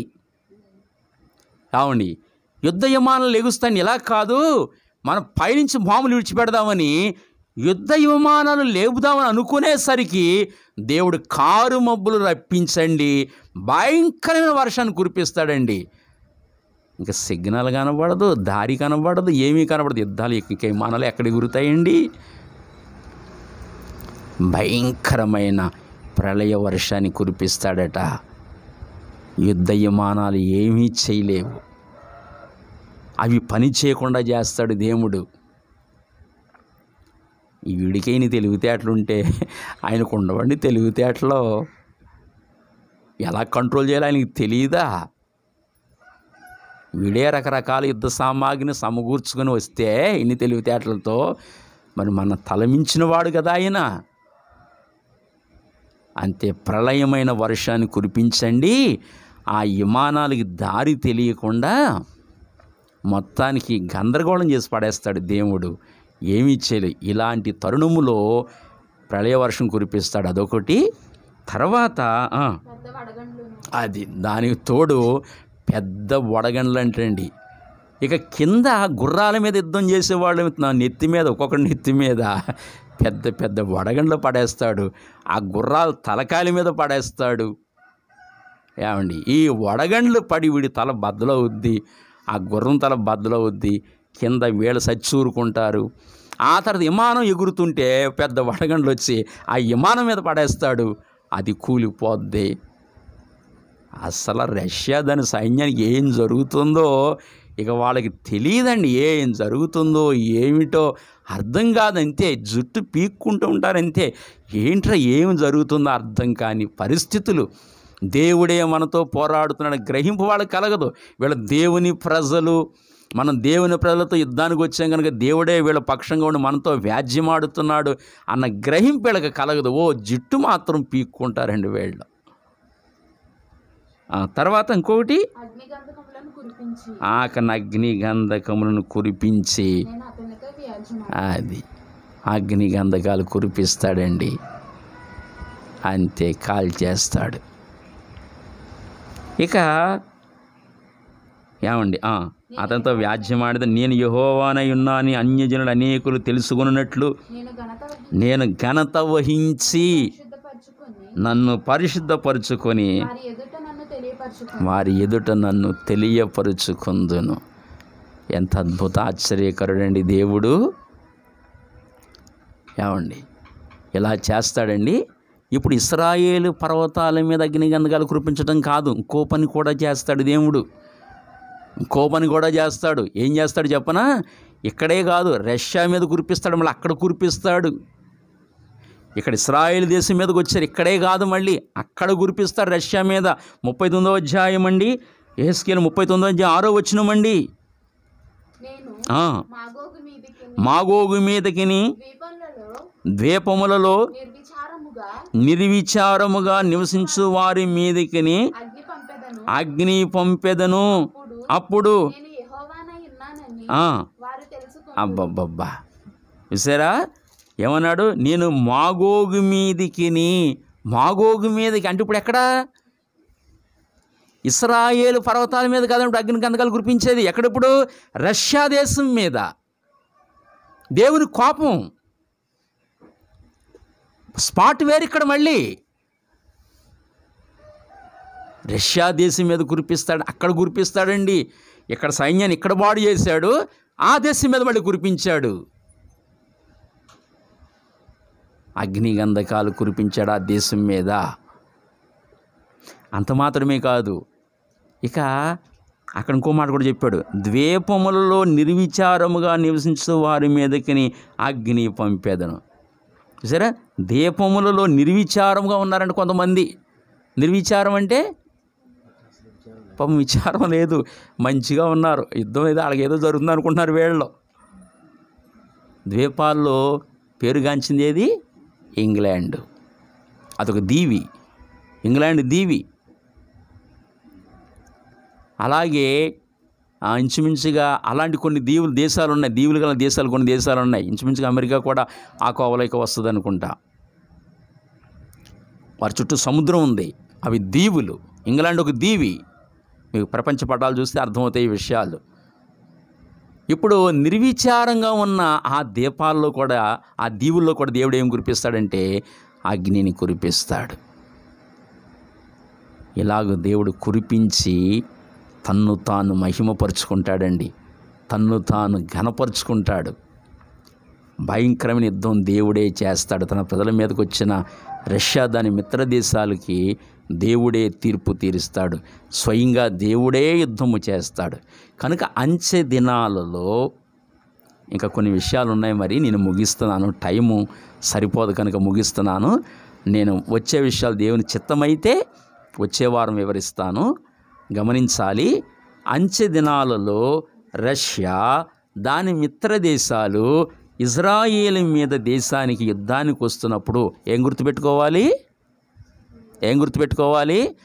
రాకడ దగ్గరైపోయింది, చాలా దగ్గరైపోయింది అని గుర్తుపెట్టుకోవాలి. ఇదొక భయంకరమైన గుర్తు, ఇది గుర్తుపెట్టుకోవాలి. మరి ఇవేమీ జరగకుండానే యేసు ఈ రాత్రి ఎందుకు వచ్చేస్తాడండి?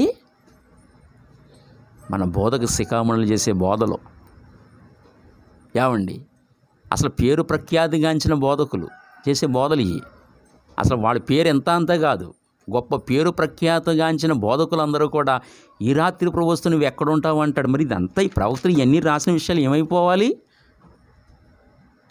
మరి ప్రవక్తల చేత దేవుడు రాయించిన ఈ విషయాలని ఏమైపోవాలి? మరి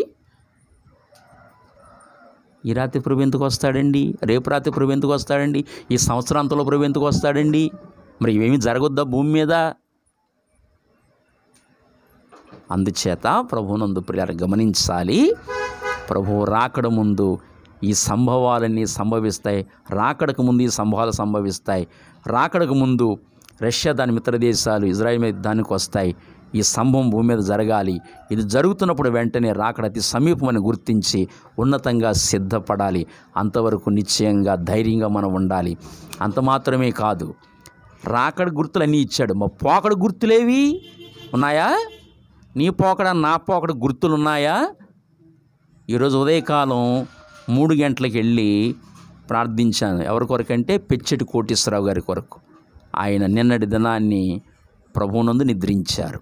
ఆయనకి 3 కొడుకులు, 3 కోడండ్రు, మనవరాండ్రు ఉన్నారు. మన సంఘ సభ్యులు, వేంపాడు సంఘ సభ్యులు పెచ్చెటి కోటేశ్వరరావు గారు రాత్రి 9:30 ఆ ప్రాంతంలో ఆయన ప్రభు సన్నిధికి వెళ్ళారు. తెల్లారికట్ల ఆ 3 అబ్బాయిలు అన్యులు, వారు ప్రభువుని తెలుసుకోలేదు. అంచేత సమాధి కార్యక్రమం వారి రీతిలో జరిగించుకుంటారన్నారు. తెల్లారికట్ల 3 గంటలకు వెళ్ళి ప్రార్థన చేసి ఇదిగో వాక్య పరిచర్యకు వచ్చాను.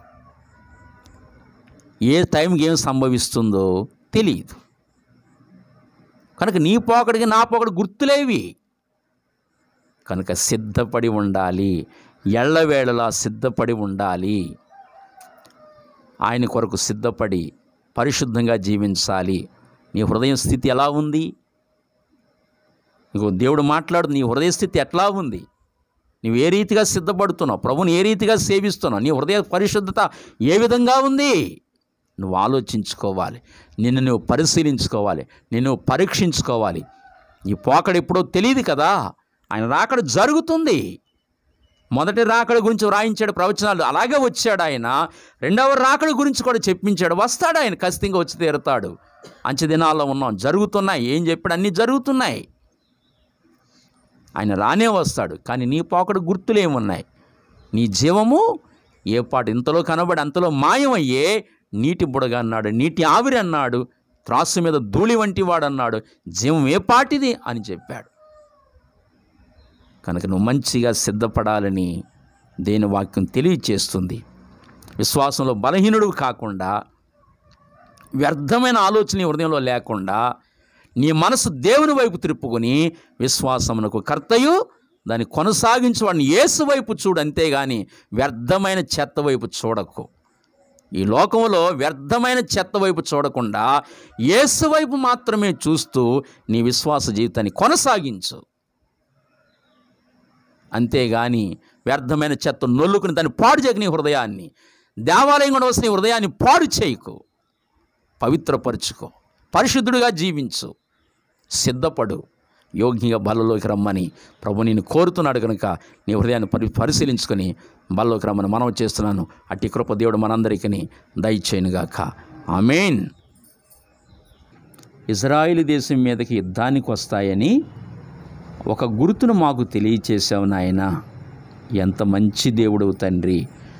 అది నీ రాకడకు ముందు జరుగుతుందని లేఖనాల్లో వ్రాయించి ఆ సంభవాన్ని అంచెదినాల్లో జరిగిస్తున్నావు కనుక అది నాకు ఇప్పుడు తెలియచేసినందుకై అయ్యా నిన్ను కొనియాడుతున్నాను. భయంకరమైన యుద్ధ వాతావరణం భూమి మీద నెలకొంటుందని రష్యా దాని మిత్రదేశాలు సైన్యాన్ని అంతటిని సమకూర్చుకొని ఇశ్రాయేలు మీద యుద్ధానికి వచ్చినప్పుడు భూలోకమంతా యుద్ధభీతితో నింపబడి ఉంటుంది. అటువంటి తరుణంలో నాకు తోడై ఉంటావు. ఇలాంటి సంభవాలను కూడా నేను చూడాలి, భూమి మీద ఎదుర్కోవాలి, సిద్ధపడాలి.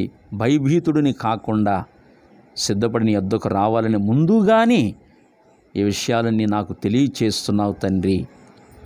వర్తమాన భూత భవిష్యత్ కాలంలో ఉండు దేవుడు కనుక భవిష్యత్తులో జరగబోయే సంభవాలు మా ముందుంచుతున్నందుకై నేను కొనియాడుతున్నాను తండ్రి అని ఆ గొప్ప లేఖనాలను బట్టి దేవుడు ఆ గొప్ప సంభవాలు మనకు తెలియజేస్తున్న విధానాన్ని బట్టి తన పిల్లలమైన మనకి భవిష్యత్తులో జరగబోయే, ఆయన రాకడకు ముందు జరగబోయే ఆ గొప్ప సంగతులన్నీ దేవుడు మనకు తెలియచేస్తున్న కారణాన్ని బట్టి మనం ప్రభువుని ఎంతైనా స్తుతించాలి. జ్ఞానులకు, గొప్పవారికి మరుగైన సంగతులు, పశుపాలురమైన మనకి సంగతులు తెలియజేస్తున్న ప్రభువుకి మనం ఎంతైనా రుణస్థులమై ఉన్నాం. దయవుంచి మనందరం కూడా కళ్ళు మూసుకుని మన విశ్వాసాన్ని బలపరుచుకుని హృదయాన్ని తన వాక్యం ద్వారా పవిత్రపరుచుకొని యోగ్యంగా పాలు పొందుదాం. నేను మీకు అప్పగించిన దానిని ప్రభు వలన పొంది తిని, ప్రభు అయిన యేసు తను అప్పగింపబడిన రాత్రి ఒక రొట్టెని ఎత్తుకుని కృతజ్ఞతాస్తుతులు చెల్లించి దానిని విరిచి, ఇది మీ కొరకే నా శరీరము, నన్ను జ్ఞాపం చేసుకున్నట్టుకై దీన్ని చేయుడని చెప్పాను.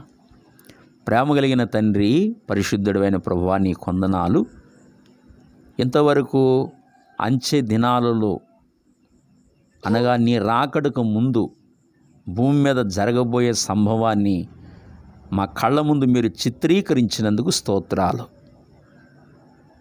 నీ పిల్లలమైన మాకు ఈ చివరి దినాల్లో జరగబోయే ఈ గొప్ప సంగతులన్నీ నీ ఆత్మ ద్వారా అనగా మీ దాసునిలో ఉండి మీ ఆత్మ ద్వారా ఈ విషయాలు మాకు తెలియచేస్తున్నందుకై వందనాలు చెల్లించుకుంటున్నాం. ఎన్ని గొప్ప సంగతులు మాకు తెలియచేస్తున్నారు నాయన.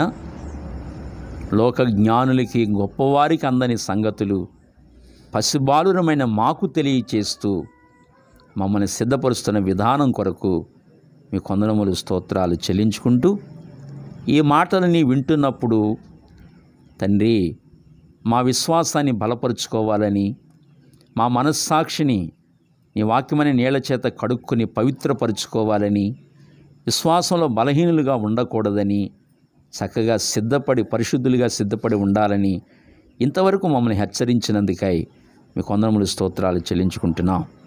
దేవా, ఈ సమయంలో మీరు అప్పగించబడిన రాత్రి దేవా ఒక రొట్టెని ఎత్తుపట్టుకుని కృతజ్ఞతాస్తుతులు చెల్లించి, ఇదిగో మీ కొరకు నేను ఇస్తున్న నా శరీరం అని విరిచి ఇచ్చారు తండ్రి. అవును తండ్రి, ఈ రొట్టెని మీరు మీ శరీరముగా దీన్ని ఆశీర్వదించండి. ఎందుకంటే మేము భయంకరమైన పాపులము తండ్రి. ఆ పాపానికి శిక్ష మేము అనుభవించాలి. కానీ నన్ను ప్రేమించి, మమ్మల్ని ప్రేమించి మా కన్న తండ్రి శిలువ మరణానికి మిమ్మల్ని మీరు అప్పగించుకొని నా శిక్ష యావత్తును, మా అందరి శిక్ష యావత్తును మీరు భరించి, మీ శరీరం మీద భరించి మాకు శిక్ష లేకుండా చేసి మేము యుగయుగాలు జీవించాలని మీ పవిత్ర శరీరాన్ని మాకు ఆహారంగా ఇచ్చి వెళ్ళినందుకు మీకు వందనములు స్తోత్రాలు చెల్లించుకుంటూ నీ శరీరంలో యోగ్యమైన పాలు ఎవరికి వారు నమ్మకంగా పాలు పొందడానికి సహాయం చేయండి. ప్రతి వ్యక్తి తన్ను తాను జాగ్రత్తగా పరిశీలించుకొని, వ్యక్తిగతంగా పరిశీలించుకొని నమ్మకస్తురాలై యథార్థంగా నీ శరీరంలో పాలు పొందడానికి సహాయం చేయండి. నన్ను పిలిచి రక్షణించి ఇన్ని గొప్ప కార్యాలు నా జీవితంలో చేస్తున్న నా దేవునికి నేను నమ్మకంగా ఉండాలని ప్రతి వ్యక్తి నమ్మకంగా ఉండి పాలు పొందడానికి సహాయం చేయమని కోరుకుంటూ యేసు నామమున ప్రార్థించి వేడుకుంటున్నాము తండ్రి. ఆమేన్, ఆమేన్.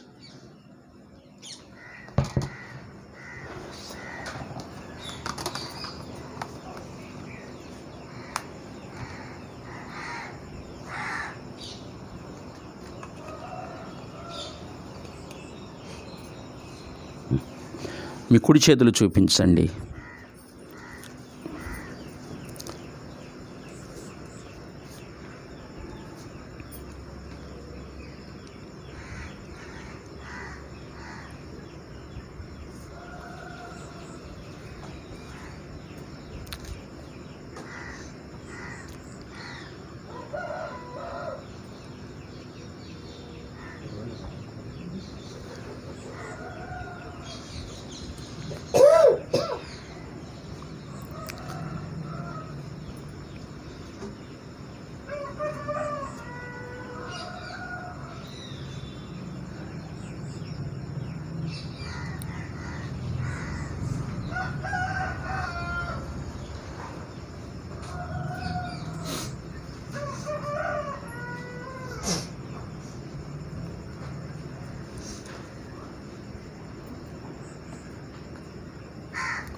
అందరికీ కూడా ప్రభు శరీరం అందిందని నమ్మి ప్రభు శరీరాన్ని ఆఫ్ చేస్తున్నాం.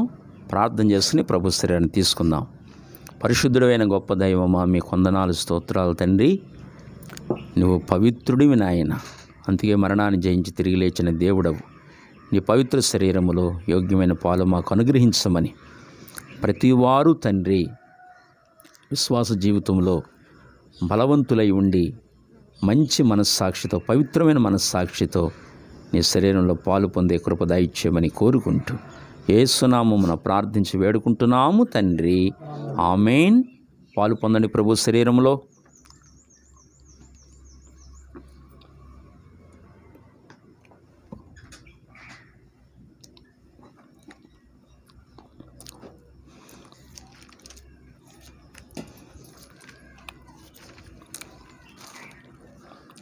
ఆ ప్రకారమే భోజనమైన పిమ్మట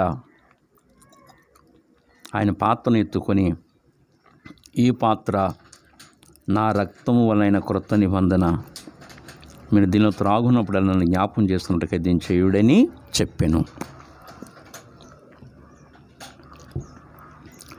పరిశుద్ధుడైన తండ్రి, ఈ పాత్రను బట్టి దేవా నిన్ను స్తుతించి కొనియాడుచున్నాం. అతి పరిశుద్ధుడా, పవిత్రుడా, మీ వందనాలు. మా అంతరంగంలో పాపమనే వ్యాధిని స్వస్థపరచడానికి ఔషధముగా మీ రక్తధారలు మా కొరకు ఇచ్చి వెళ్ళినందుకు స్తోత్రాలు నాయన. మా ఆత్మను పాపదాస్యం విడిపించడానికి మీ పవిత్ర రక్తధారలు ఇచ్చి నిత్య జీవాన్ని మాకు అనుగ్రహించినందుకు వందనాలు. ఈ పాత్రను బట్టి నీకు వందనాలు చెల్లిస్తున్నాను. ఈ పాత్రను మీరు ఆశీర్వదించి యోగ్యమైన పాలు దయచేయమని కోరుకుంటూ యేసు నామమున ప్రార్థించి వేడుకుంటున్నాము తండ్రి. ఆమేన్.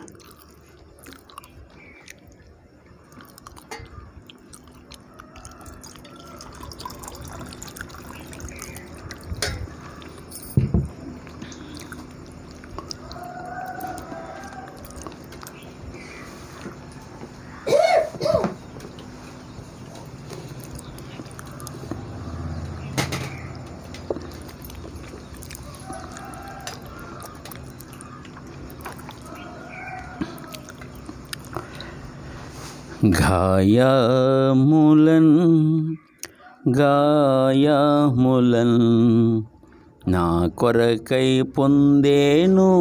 మీ కుడి చేతులు చూపించండి. గాయములన్ నా కొరకై పొందేను క్రీస్తు ప్రభు.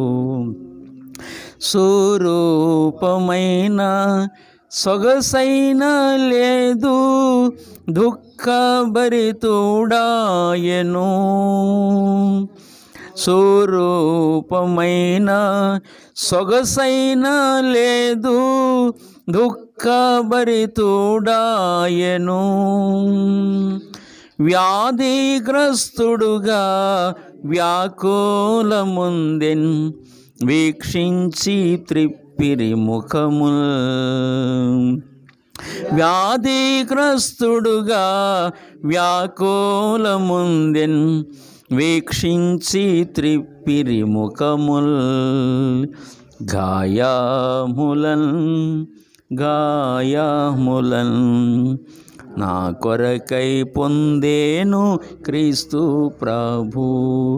ప్రియులారా, అందరికీ పాత్ర నేను మీ పాత్రను ఆప్ చేస్తున్నాం. ప్రార్థించుకుందాం. ప్రేమ కలిగిన తండ్రి, ఈ పాత్రను బట్టి నీ పాదములు కొందరములు స్తోత్రాలు. నన్ను మమ్మల్ని ప్రేమించి నీ ప్రాణమిచ్చి మమ్మల్ని కొనుక్కున్నందుకు స్తోత్రాలు నాయన. నిజంగా నీ వలె ప్రేమించిన వారు మరెవ్వరూ లేరు. నీ ప్రాణము కంటే మమ్మల్ని ఎక్కువగా ప్రేమించి మీ ప్రాణాన్ని మాకు ఇచ్చినందుకై వందనాలు స్తోత్రాలు చెల్లించుకుంటూ, పాత్రలో యోగ్యమైన పాలు దయచేయమని కోరుకుంటూ యేసు నామమున వేడి ప్రార్థిస్తున్నాము తండ్రి, ఆమేన్. పాత్రలో పాలు పొందుదాం.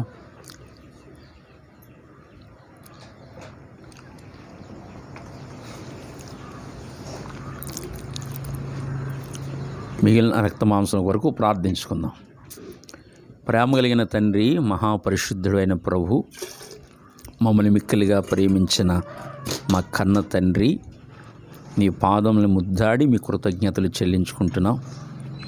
నీ రక్త మాంసంలో మమ్మల్ని పాలి భాగస్థులుగా చేసినందుకు వందనాలు.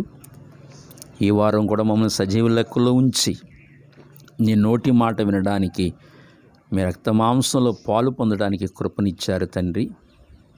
మా చుట్టూ అనేక మంది కూలుతూ ఉండగా మమ్మల్ని సజీవ లెక్కలో ఉంచి ఈ భాగ్యం మాకు ఇచ్చినందుకు మీకు వందనాలు స్తోత్రాలు చెల్లించుకుంటూ, దేవా, ఈ సమయంలో నీ బలం మీద మిగిలిన మీ శరీరమును బట్టి, రక్తమును బట్టి ప్రార్థన చేస్తున్నాం. ఇంకా రక్షణ లేని వారు అనేకులు కోట్ల కొలదిగా ఉన్నారు తండ్రి. మా రక్త సంబంధుల్లో ఉన్నారు, మా గ్రామాల్లో ఉన్నారు, మా పట్టణంలో ఉన్నారు, మా తెలుగు రాష్ట్రాల్లో, మా దేశంలో, యావత్ ప్రపంచంలో కోట్ల కొలది రక్షణ లేని ప్రజలు ఉంటూ ఉండగా మమ్మల్ని ఎలాగ వెలిగించారో వారిని కూడా వెలిగించి వారు కూడా నీ రక్తమాంసంలో పాలు పొందినట్లుగా సహాయం చేయమని కోరుకుంటూ, వారి కొరకే నీ రక్తమాంసలు మిగిలినవని జ్ఞాపకం చేసుకుంటూ, ఈ సమయంలో పాలు పొందుతున్న మేము కడవరకు మీరు ఇచ్చిన రక్షణ నమ్మకంగా కాపాడుకుంటూ, నీలో విశ్వాసంలో ఎక్కడ బలహీనులం కాకుండా, జరుగుతున్న పరిస్థితులను బట్టి మీ సంఘాల్లో కూడుకోవడానికి, మందిరాల్లో కూడుకోవడానికి అవకాశం లేదు కనుక మరి ఎవరు బలహీనులు కాకుండా విశ్వాసంలో బలవంతులైన విశ్వాసాన్ని కాపాడుకుంటూ నమ్మకంగా నీలో జీవించే కృప అనుగ్రహించమని కోరుకుంటూ, ఒకవేళ అయోగ్యంగా పొంది ఉంటే క్షమించి మరొక అవకాశం దయచేయమని కోరుకుంటూ యేసు నామమున ప్రార్థించి వేడుకుంటున్నాము తండ్రి, ఆమేన్, ఆమేన్. పిల్లరా, 89వ పాట పాడుకొని ప్రభుని మనం ఆరాధన చేసుకుందాం. ఈ పాట పాడుతూ అందరం చక్కగా ఆరాధన చేసుకుని ఆ ఆశీర్వాదంతో ముగించుకుందాం. ఈ పాట పాడుకుందాం. సాగిల పాడి మ్రోక్కెదము, సత్యముతో ఆత్మాలో మన ప్రభు యేసుని. సాగిల పాడి మ్రోక్కెదము, మోషే కంటే శ్రేష్ఠుడు అన్ని మోసముల నుండి విడిపించున్. మోషే కంటే శ్రేష్ఠుడు అన్ని మోసముల నుండి విడిపించున్. వేషధారులను ద్వేషించున్, ఆశతో మ్రోక్కెదము. వేషధారులను ద్వేషించున్ ఆశతో మ్రొక్కెదము, సాగిల పాడి మ్రొక్కెదము.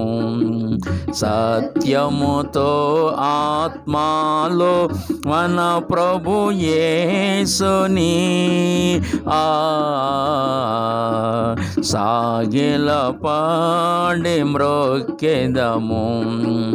అహరోను కంటే శ్రేష్ఠుడు మన ఆరాధనకు పాత్రుండు. అహరోను కంటే శ్రేష్ఠుడు మన ఆరాధనకు పాత్రుండు. ఆయనే ప్రధాన యాజకుడు, అందరము మ్రొక్కెదము. ఆయనే అందరము మ్రొక్కెదము, సాగిల పాడి మ్రొక్కెదము. సత్యముతో ఆత్మలో మన ప్రభు యేసుని సాగిల పాడి మ్రొక్కెదము. 7వ శరణం అండి. అందరిలో అతి శ్రేష్ఠుడు, మనకందరికి తానే ప్రభువు. అందరిలో అతి శ్రేష్ఠుడు, మనకందరికి తానే ప్రభువు.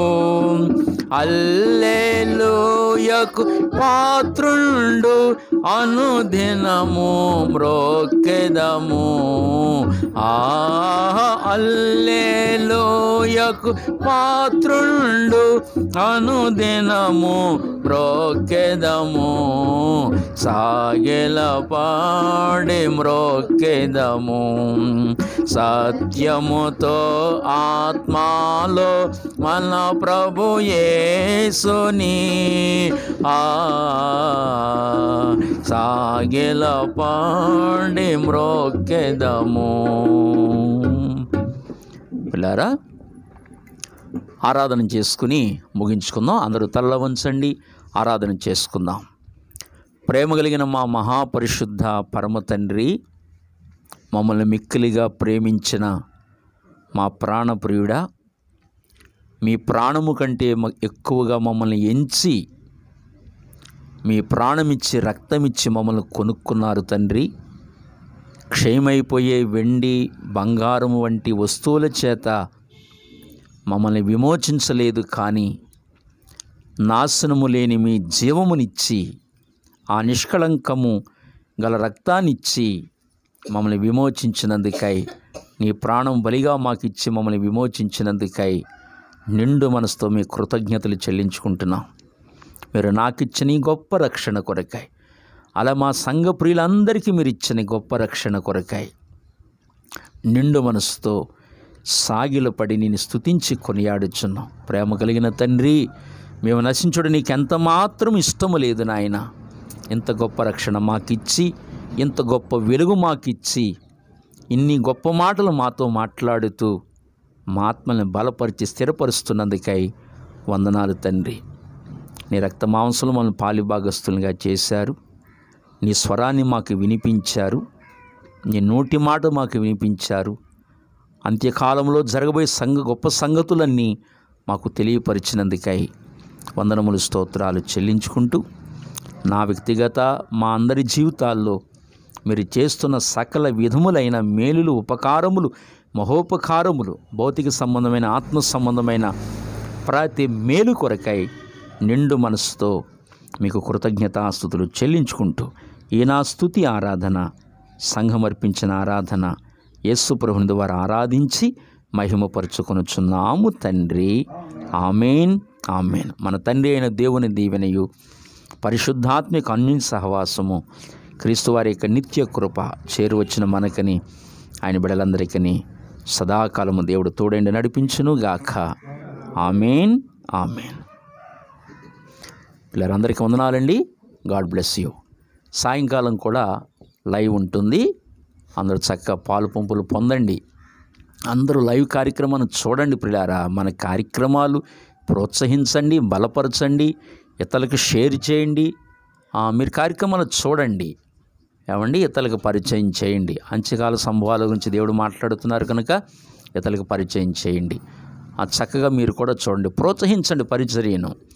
ఏమండి, మరి సాయంకాలం లైవ్ ఉంటుంది. ఇలా కొన్ని వారాలు, మనం ఎన్నో వారాలు కాదు కానీ కొన్ని వారాలు ఇలా లైవ్లో కలుసుకుందాం. తర్వాత మళ్ళీ మందిరాల్లో మనం కూడుకుందాం. కనుక ఈ విషయాన్ని అందరూ గమనించవలసిందిగా మనం చేస్తున్నాను. మరొకసారి మీ అందరికీ వందనాలండి. God bless you.